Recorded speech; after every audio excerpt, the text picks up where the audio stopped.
ఫిల్మీ మోజీ ఛానల్కి స్వాగతం సుస్వాగతం. ఈ 2020లో ఎంతో మందిని ఇంటర్వ్యూ చేయడం చూసుంటారు, కానీ డైరెక్ట్ గా 2020ని ఇంటర్వ్యూ చేయడం చూసారా? లేదు కదా. అందుకే అలాంటి పిచ్చి ప్రయత్నంతో మీ ముందుకు వచ్చాం. మన ముందు ఉన్నారు 2020 గారు. ఏంటి 2020 క్లైమాక్స్ బాగా వీక్ గా ఉందని టాక. మొన్నే కదరా యూకే నుంచి కొత్త స్ట్రెయిన్ వైరస్ ని దింపాం, సరిపోలేదేటి? పోనీ ఓ 2 భూకంపాలు ఏమైనా వదలమంటావా? సర్లే, నేనేదో ప్లాన్ చేస్తానులే. ఇక్కడ ఒక ఇంటర్వ్యూ అని వెయిట్ చేస్తున్నాడు, ఉంటా. చెప్పండి 420 గారు, చిచ్చి 2020 గారు. ఏట్రోయ్ ఎకసకాలా? అంటే కొంచెం కన్ఫ్యూజ్ అయ్యి ఏమనుకోకండి. అదే give pesarattu and take pesarattu. అది పెసరట్ కాదు సార్, రెస్పెక్ట్. ఏదోట్లే, ముందు మ్యాటర్ సొల్లు. ఈ సంవత్సరం ఎలాగో ఎండింగ్ వచ్చింది, జరగాల్సిన దరిద్రాలన్నీ జరిగిపోయాయి. దీనిపై మీ స్పందన ఏంటి సార్? నేనైతే పెచ్చగా ఎంజాయ్ చేశానబ్బా. ఎంజాయ్ మరి స్టార్టింగ్ నుంచి ఎండింగ్ దాకా ట్విస్ట్ మీద ట్విస్ట్, దెబ్బ మీద దెబ్బ, ప్రతి సీను క్లైమాక్స్ లో ఉంది. ఎప్పుడేం జరుగుద్దో తెలీదు, ఎక్కడేమవుద్దో తెలీదు. అసలు ఈ స్క్రీన్ ప్లే నాకు ఆస్కార్ అవార్డు ఇచ్చినా తప్పలేదు. ఈ దరిద్రాలకు అవార్డు ఏంటి సార్? నా స్క్రీన్ ప్లే పవర్ తెలియకుండా మాట్లాడుతున్నావు నువ్వు. ఒకసారి బొమ్మ వెనక్కేసుకో. Opening scene Srikanth Addala cinema లాగా సెలబ్రేషన్ తో స్టార్ట్ అవుద్ది. న్యూ ఇయర్, భోగి మంటలు, సంక్రాంతి గొబ్బెమ్మలు, ఫ్రెండ్స్ ఫ్యామిలీస్ తో ఆటలు పాటలు. ఆ వెంటనే మురగదాస్ సినిమాలో లాగా సీన్ సీరియస్ గా మారి ఒక వైరస్ వచ్చింది జాగ్రత్త అని న్యూస్ వస్తుంది. కానీ మన వాళ్ళ విషయాన్ని శ్రీనివైట్ల సినిమాల్లో కామెడీగా తీసుకుని కేర్లెస్ గా 1 మంత్ గడిపేస్తారు. ఇంకా మార్చి ఏప్రిల్ వచ్చేసరికి వైరస్ రాజమౌళి సినిమాలాగా పాన్ ఇండియా వరకు పాకేసి రికార్డుల మీద రికార్డులు క్రియేట్ చేస్తుంటది. సెలబ్రిటీలు అందరూ ముందుకొచ్చి బయటకు వెళ్ళకండ్రా నాయన అని కొరటాల హీరో రేంజ్ లో మెసేజ్ ఇస్తే, కొంతమంది కుర్రోళ్ళు మాత్రం పూరి జగన్నాథ్ సినిమాల్లో హీరో లాగా డేరింగ్ అండ్ డాషింగ్ గా బయటకు వచ్చి సింగం లాంటి పోలీస్ ఆఫీసర్ల చేతుల్లో చప్పక్ కొట్టించుకున్నారు. ఇంకా తర్వాత శంకర్ సినిమా రేంజ్ లో ఒక భారీ మిడతల ప్రవాహం అటాక్ ఇచ్చారు. ఇది ఎక్కడతో అయిపోదు. దశావతారం సినిమాలో క్లైమాక్స్ లాగా భారీ వరదలు వస్తాయి. ఓ పక్క కరోనా కేసులు, ఓ పక్క మిడతలు, ఓ పక్క వరదలు. ఇలా బోయపాటి సినిమాలో ఫైట్లు లాగా ఒకదాంతరతోటి వస్తనే ఉంటాయి. వీటన్నిటికీ అలవాటు పడి త్రివిక్రమ్ సినిమాల్లో కామ్గా వెళ్తుంటే వ్యాక్సిన్ వస్తుంది అని కొత్త హోప్ వస్తుంది. నిజమే అనుకుని సంబరాలు చేసుకునే టైంలో వస్తుందిరా సుకుమార్ మూవీ రేంజ్ లో ట్విస్ట్. యూకే నుంచి కొత్త వైరస్ దిగిందని.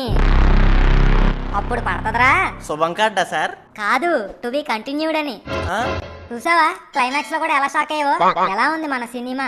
నాకైతే RGB హారర్ ఫిల్మ్ చూస్తున్నట్టు ఉంది సార్. నా క్రియేటివిటీ చూసాక నా మీద నీ పర్సనల్ ఫీలింగ్ ఏంటి? మీరు మాలాంటి మనిషి అయితే బాగుండి అనిపిస్తుంది సార్. ఏ షాలుగా కప్పడానికా? కాదు సార్, కసాబిసా పొడిసేసి మిమ్మల్ని కప్పెట్టేయడానికి. ఏంటయ్యా మరి అంత వైలెంట్ గా ఉన్నావు? మీరు చేసిన పనులు అలా ఉన్నాయి, మరి జరిగినవన్నీ మీకు రసవత్రంగా ఉన్నాయేమో, మాకు మాత్రం రసం కారిపోయింది. అసలు మేము ఎన్ని బాధలు పడ్డాం తెలుసా మీకు? కాలు బయటెట్టడానికి లేదు, కడుపు నిండా తిండి తినడానికి లేదు, చదువేమో అటకెక్కింది, జాబ్ ఏమో చీకొట్టింది, జేబులో డబ్బుల కన్నా మందు బిళ్ళలు ఎక్కువైపోయినాయి. రేపు అనేది ఒకటి ఉంటదని తెలుసు కానీ ఆ రేపట్లో మేము ఉంటామో లేదో తెలియక భయంతో రాత్రి లుంగిలు తడిసిపోయేవి. ఆఖరికి రింగ్ టోన్ కూడా అంబులెన్స్ సైరన్లా వినిపించే పరిస్థితి దుస్థితి. ఈ లాక్డౌన్ వల్ల వ్యాపారాలు పోయాయి, డబ్బులు పోయాయి. ఆఖరికి చెంగుమంటూ తిరిగే 106 ఏళ్ళ మా మామ కూడా పోయింది. మేము ఎక్కడికో వెళ్దాం అనుకున్నాం, కానీ మీ వల్ల ఎక్కడే ఆగిపోయాం. దీనికి మీరేమంటారు? ఒరే మాదాపూర్, గీతలో శ్రీకృష్ణుడు ఏమన్నాడు తెలుసా? ఏమో, అది వాళ్ళ ఫ్యామిలీ మ్యాటర్, నాకెలా తెలుస్తుంది? గీతతో కాదురా, గీతలో. ఏమో సార్, నేను అప్పుడు అక్కడ లేను. ఇంతకీ ఏమన్నాడు? అయిందేదో అయింది, పోయిందేదో పోయింది, కానీ జరగాల్సింది జరగక మాందని అన్నాడు. అంటే ఏంటి సార్, నాకు అర్థం కాల. ఒరే, నీకున్న 100 సంవత్సరాల లైఫ్ లో ఆఫ్టర్ ఆల్ నాది 1 సంవత్సరం రా. దానికి ఎలా అయిపోతే ఎలారా? జరిగిందేదో జరిగిపోయింది, జరగాల్సింది ముందుంది. బాధపడడం మానేసి ఫ్యూచర్ మీద ఫోకస్ చేయి. అయినా అందరూ డబ్బని, పేరని, స్థాయిని ఒక చట్టంలో పడి కొట్టేసుకుంటున్నారా? కానీ అటన్నిటికన్నా ఆరోగ్యమే ముఖ్యం. ఈ రోజు నీకు వచ్చింది నిన్నెవడో నీకు ఇచ్చిందే, రేపు మళ్ళీ ఇంకొకటికి వెళ్లాల్సిందే. కాబట్టి పిసికేసుకోకుండా హ్యాపీగా బతకడానికి ట్రై చేయి. ఇంకా చావు పుట్టుకలు అంటావా? అవన్నీ సృష్టి ధర్మం రా. ఎవరు ఎప్పుడు ఎలా పోవాలో ముందే రాసిపెట్టి ఉంటది, మన చేతుల్లో ఏం ఉండదు. అందుకే ఈ క్షణం ఒక్కటే నీది. ఎంత హ్యాపీగా ఉండగలవో అంత హ్యాపీగా ఉండు. అంతెందుకు, ఇంకొన్ని గంటల్లో ఎక్స్పైర్ అయిపోతున్నాను చూడు.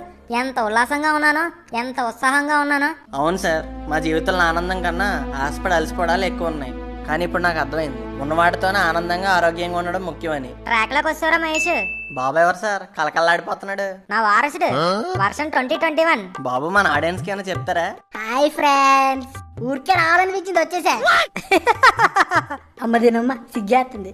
Bye friends. బాబుకి సిగ్గు ఎక్కువ అనుకుంటా. అంటే కొత్త కదా సార్, కొంచెం సబ్స్క్రైబ్ నోట్ చెప్తే. కొత్త సంవత్సరంలో కొత్త నవ్వుల్ని పొందడానికి ఫిల్మీ మోజీని లైక్, షేర్, సబ్స్క్రైబ్ చేసుకోండి. అలాగే కింద ఉన్న గంటను మాత్రం కొట్టడం మర్చిపోకండి. Wish you happy new year.